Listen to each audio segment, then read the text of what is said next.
I'm extremely grateful for all of your guidance, and this talk is the product of your feedback. Much thanks also to Professor Matthew Rary, for whom I originally wrote this paper as part of the course, The Sacred Arts of Vodou and Santeria. Your instruction has been so meaningful to me, and I thank you for how much you've helped me to grow as both a writer and an appreciator of art. I'd also like to acknowledge that this talk was originally advertised as a discussion of Belkis Ayón's 1999 print titled Manso, or Meek. One of the findings of my investigation of this piece was that it was originally labeled untitled by the artist, but was miscategorized in its documentation. In this talk, I will discuss how this colors the reading of this work, and I will refer to the piece throughout as untitled. To begin, printmaking is an art form characterized by reproducibility, continuing the life of an original matrix onto new daughter surfaces. It lends itself well to the preservation of information through its dissemination and reach. The subjects depicted in a print live on in multiplicity and are therefore more protected against being forgotten. Created in her 1999 residency at Brandywine Workshop in Philadelphia, the Cuban artist Belkis Ayón's lithographic print, Untitled, makes the mythical figure of Princess Sikán indestructible and infinite. A woman from the mythology of the Afro-Cuban male-exclusive secret society known as the Abakuá Society, the creation of Princess Sikán's character warns against deviation under the Brotherhood's rule. Her story follows that, while collecting water from a river, an enchanted fish with the power to bring prosperity to her people swam into her water vessel. When she placed the vessel on her head to walk home, the fish spoke to her in its sacred voice. Different retellings of this story proceed differently, but a common ending involves the death of the enchanted fish and the Brotherhood discovering that Sikán has heard its sacred voice that holds secrets to prosperity for the community of its owner. As a result, the Brotherhood turns Sikán's head into a drum in the interest of accessing the sacred voice, with Sikán's death functioning as a reminder of and a justification for the Brotherhood's bloody power. The story also alludes to the Brotherhood's basic function in Africa as a self-appointed police force with the power to sell misbehaving community members to European slavers as early as the 1760s. This was a society formed in response to the slave trade in what is now southern Nigeria and western Cameroon, in an area known as the Cross River region. Here, the Asiahan people developed an all-male secret society known as the Ingbe Society, which then morphed into the Ekpe Society once transplanted to the Afik people that settled closer to the coast in what is now Calabar, Nigeria. The Ekpe Society was responsible for the trafficking of community members lacking Ekpe favor to European slavers through an advanced credit system that provided both income and security against Brotherhood members being enslaved themselves. The demand for cane sugar, however, began to challenge the protection that the Ekpe Society offered its members, and the Ekpe Society was creolized into the Abakuá Brotherhood upon the arrival of enslaved former Ekpe members to Cuba, noted as early as 1839. As a means of resisting this established narrative, Ayón uses this print to probe the development of the Abakuá Society with a trans-historical focus on the silencing of women and widens the reach of Sikán's story. Untitled is a work shrouded in mystery and complicated by Ayón's 1999 passing, and this analysis seeks to answer a number of questions. How does this print, one of Ayón's last works prior to her death, create meaning? How does this print's representation of Sikán amend her story and legacy? What societal structures do narratives like Sikán's ultimately benefit? And how do such narratives change in the transplantation to Cuba? Approaching the work contextually with a focus on gender and power, this talk explores the historical grounding of Ayón's symbolism, both invented by the artist and from mythological canon, and how its use contributes to a feminist imagining of an Afro-Cuban history that could have been and that could yet be. To better understand the uniqueness of Untitled as compared to Ayón's prior work, we must first look at previous renditions of Sikán. Untitled is a continuation and an expansion of a rich body of work by Ayón created around the central figure of Princess Sikán. Since her time as a university student, Ayón explored the history and lore of the Abakuá Society through her reading of the first and most extensive cataloging of Cuban Abakuá by Lydia Cabrera in 1988, known as the Sacred Language of the Abakuá, pictured on the right. Ayón's dedication to the subject was intense. every exuded piece of Ayón's work related to her explorations of the society, with her earlier works investigating Abakuá hierarchy and power, and later pieces fleshing out the character of Sikán. Going back to Untitled, here we see two figures on the right of the piece, engaged in confrontation with the leftmost figure. The two figures on the right lack visible mouths and ears, and share near identical face shapes, with high cheekbones and a soft jawline and chin, features consistent with a female gendered body and with previous renditions of Sikán. They stand one in front of the other, with shoulders turned towards the viewer and directed towards the figure on the left, providing subtle physical distance. We see nothing of the lower portion of the bodies, limiting our understanding of the figures' relationship to what we can see from the shoulders up. The leftmost figure has lips defined in silhouette, which grant the potential for speech, and an uplifted chin of confident challenge directed towards the two figures on the right. This leftmost figure's facial profile is squarer than the other two, with a visible nose in addition to the defined lips, perhaps suggesting stronger agency, given this greater ability for self-expression. The square profile, in conjunction with the slight protrusion in the throat, consistent with an Adam's apple, suggests a male-gendered body. The two rightmost figures watch this other figure expectantly, with wary, almond-shaped eyes characteristic of Ayón's representations of Sikán. In Ayón's previous body of work, Sikán is depicted almost exclusively in black and white. Ayón developed a style focusing on largely featureless humanoid shapes printed entirely in black, with the exceptions of the whites of both eyes. This borrows from Abakuá visual motifs of open eyes, seen in the costumes of Ideme dancers, here on the right, that preside over Abakuá initiation ceremonies, suggesting to the viewer that they are being watched and reminding them of the power of the brotherhood. This use of black and white also helped to clearly delineate group belonging. Sikán can always be identified as the odd one out, depicted in white when the other figures are in black, and vice versa, seen especially in La Familia, or the family.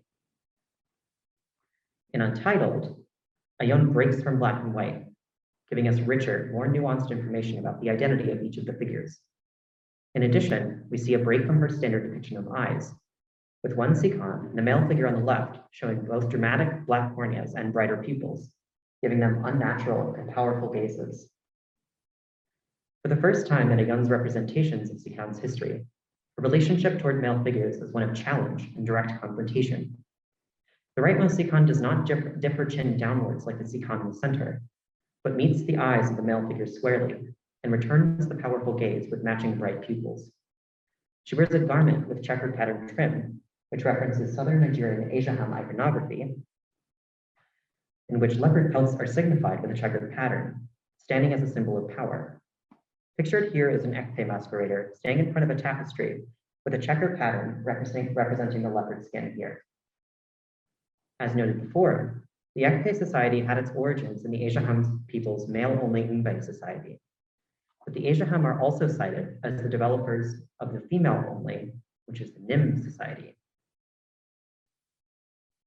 The rightmost Sikán in Untitled could therefore be read as a representation of a Nim society member, part of the now defunct group in which unmarried women learned art and family sustaining skills from one another in community spaces known as fatting houses. This would be supported by the markings on her face suggesting priesthood or some other venerable status. However, Nim priests or elders would typically wear long feathered crowns, which are absent in Untitled. If this figure is not a direct representation of a Nim society elder, she might then be interpreted as a nod to the understanding of Ekpe society as originally matriarchal, with female leaders holding substantial social capital and commanding respect in a more peaceful than, yet just as powerful way, as later male Ekpe leaders who ruled by fear and violence. Perhaps Ayón employs more abstraction of history here, creating a fusion of Mbe, Nim, and Ekpe society, all using the shared iconography of the Asiaham. This abstraction of history can be clearly noted in the facial markings and dress of the Prince three figures. The temple and space between the eyes of the rightmost Sikán bear in CBD, known as ritual markings used in Abakuá initiation, the ideographic language of the Asiaham people. The marking consists of several small dots encircling a larger set of concentric rings. The closest approximated comparison to the symbol would be the NCBD referencing speech, meetings, or congress, as discussed in the seminal work on Asia Ham art by Robert Ferris Thompson, Emblems of Prowess.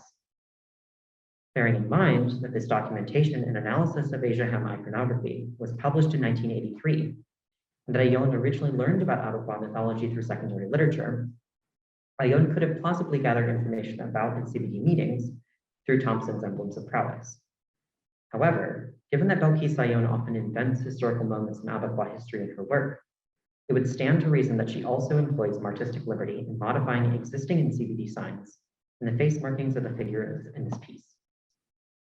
By giving this particular Sikán in CBD signifying a meeting on her face, and by adorning her in the checkered trim of leopard skin, Ayón depicts her as an important elder figure, one who has achieved not only initiation status, but who is also defined by her ability to lead counsel, one who deserves to wear the checkered print of a leopard. This grants Sikán previously inaccessible agency and communication, putting her on more even footing with the male figure on the left, who holds the advantage of a mouth, presumably capable of speech. In addition to the suggestion of a mouth, Ayón gives us another clue as to this leftmost figure's power through the yellow coloration at the top of the head, with a black line splitting this coloration in half.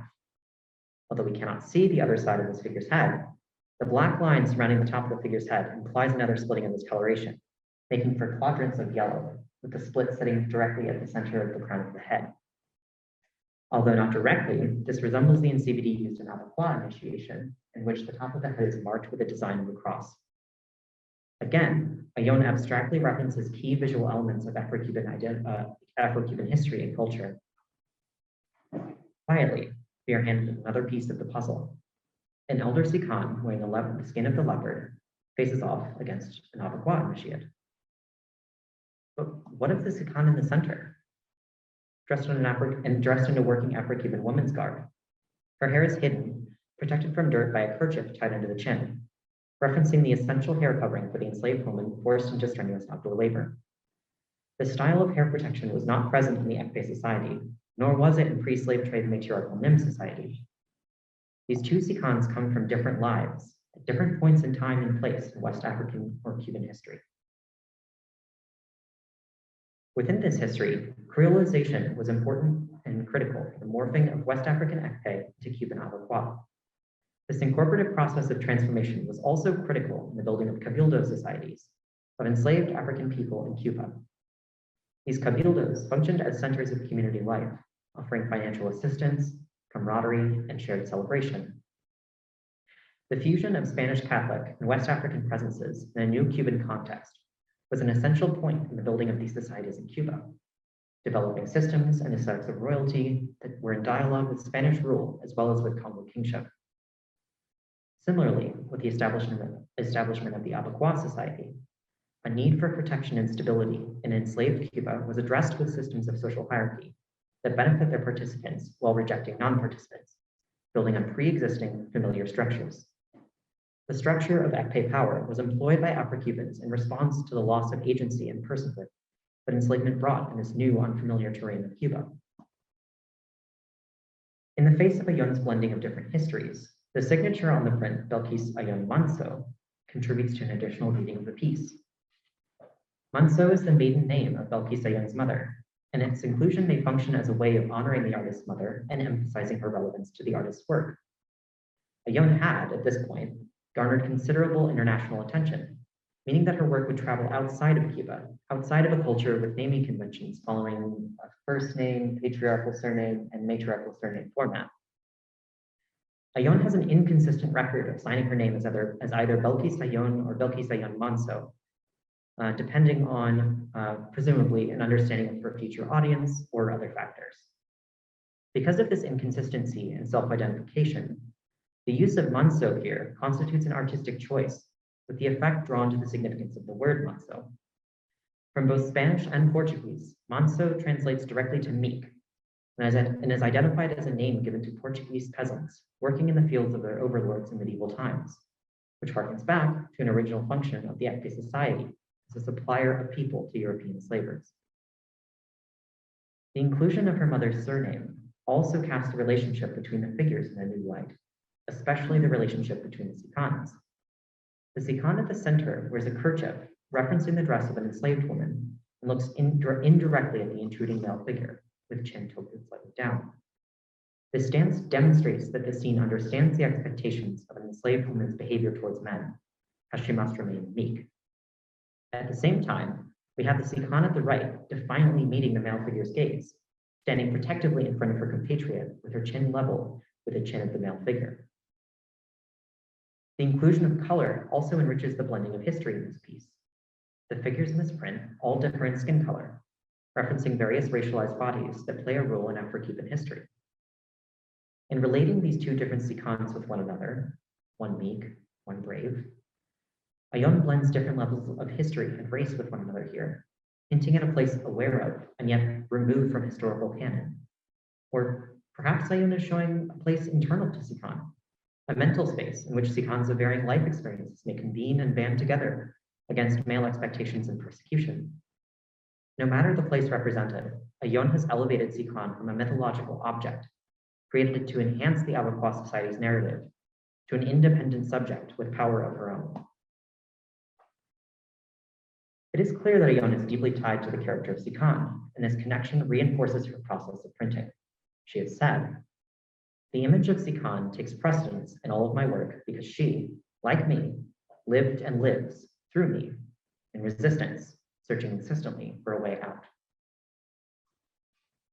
This theme of searching for a way out is continually important in Ayón's work, and it is clear that her choice to print is informed by this need. As mentioned before, images made in bulk work well to transmit information broadly and reach a wide audience. No campaign of information was executed from a single physical leaflet. Ayón's choice to render Sikán in a reproducible medium extends the reach of her version of Sikán. This print was created on Brandywine Workshop's archival lithographic printing press, seen here, during Ayón's residency in 1999 at Brandywine Workshop, which is a printing workshop located in Philadelphia with long-established connections to the experimental print workshop in Havana, Cuba. Lithographic printing involves the transfer of ink applied to a marked printing plate onto intermediate rollers or another surface, and finally onto paper. This is a process conducive to consistent, smooth image creation that offers more consistency between prints and is a standard for the printing of magazines, books, and other widely distributed materials. Ayón's residency at Brandywine Workshop offered her access to this mass production through lithography, a technique of printing made inaccessible to Ayón given Cuba's financial hardships in the 1990s. The chance to use such a tool granted Ayón previously inaccessible agency in communication and reach, much like the agency she offers to Sikán in the print itself. Considering that Untitled is created from a reproducible lithographic plate, we might consider its form theoretically endless, with countless potential prints birthed from the original matrix. Through this form, Sikán's story is made pervasive and unsilenceable.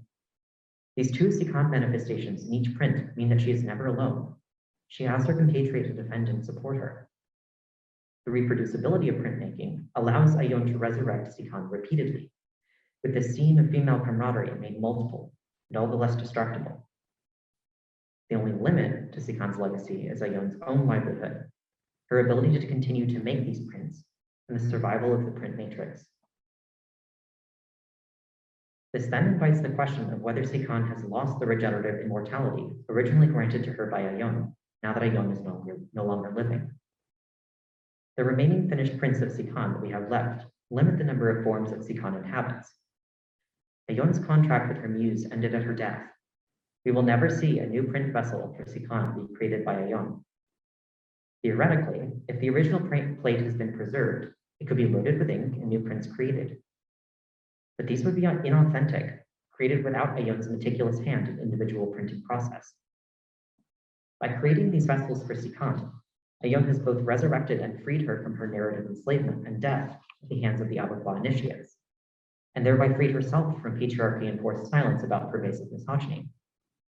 This is a truly unique aspect of Ayón's creative process that cannot be replicated through posthumous prints, and requires Sikán to live on through the remaining primary prints, which would be the physical artwork upstairs, and through secondary measures of documentation like this image on the slide. Looking again at this statement by Ayón, it is important to note the tone behind Ayón's drive to give Sikán representation. Notably, the original term Ayón used in place of in resistance was en el desasosiego, which can be translated as in restlessness or disquiet, or in resistance. My translation, in resistance, was employed here in honoring the groundbreaking work that Ayón has done by giving life to a previously faceless woman, and an under-discussed aspect of Abakuá history and mythology. Ayón's exploration of this male-exclusive secret society was done insistently, in resistance, and giving voice to this nature of the work more accurately describes the stakes at play in its execution, and reinforces the uniqueness of the artist's process.